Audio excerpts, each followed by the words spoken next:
بسم الله الرحمن الرحيم. عن أبي هريرة رضي الله تعالى عنه قال قال رسول الله صلى الله تعالى عليه وسلم: لا تدخلون الجنة حتى تؤمنوا ولا تؤمنوا حتى تحابوا. أولا أدلكم على شيء إذا فعلتموه تحاببتم؟ أفشوا السلام بينكم. رواہ مسلم۔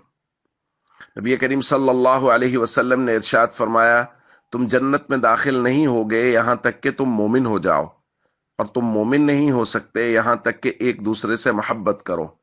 پھر فرمایا، کیا میں تمہیں ایسی چیز نہ بتاؤں کہ جب تم اس پر عمل کرو تو ایک دوسرے سے محبت کرنے لگو گے؟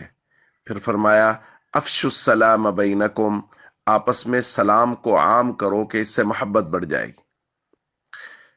دوستو، ہم ایمان کے متعلق بات کر رہے ہیں، اور بات ہو رہی ہے کہ کچھ اعمال ایسے ہیں کہ اگر وہ نہ کیے جائیں تو ایمان کامل نہیں ہوتا۔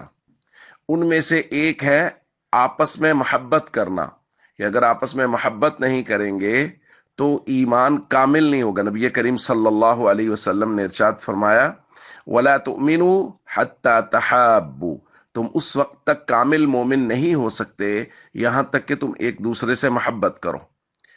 اب اس حدیث کی روشنی میں ہم دیکھیں کہ ہم معاشرے میں کہاں کھڑے ہیں اور ہماری صورتحال کیا ہے۔ کیا ہم ایک دوسرے سے محبت کر رہے ہیں؟ دیکھیں، جس سے ہمارا دل کرتا ہے اس سے تو ہم محبت کر رہے ہیں، اور جس سے ہمارا دل نہیں کرتا ہم اس سے نفرت کرتے ہیں، اسے ہم بلاتے نہیں ہیں، مہینوں مہینوں سالوں سالوں گزر جاتے ہیں۔ یہاں کہا گیا ہے ہر مسلمان اس سے محبت کرنا، اس کا خیال کرنا، اور اس کی ضرورت کے وقت اس کے کام آنا، اور اگر اس کی طرف سے کبھی زیادتی ہو جائے تو اس کو معاف کرنا۔ تو اس لیے ہم سب کو چاہیے، اگر ہم معاشرے میں یہ اصول اپنا لیں کہ ہر شخص دوسرے مسلمان سے محبت کرے، گزرتے ہوئے اسے سلام کرے، تو سلام بھی عام ہوگا، ایک دوسرے سے محبت بھی بڑھ جائے گی، اور اس کی وجہ سے ہم سب کے ایمان بھی کامل ہوں گے۔ السلام علیکم ورحمۃ اللہ وبرکاتہ۔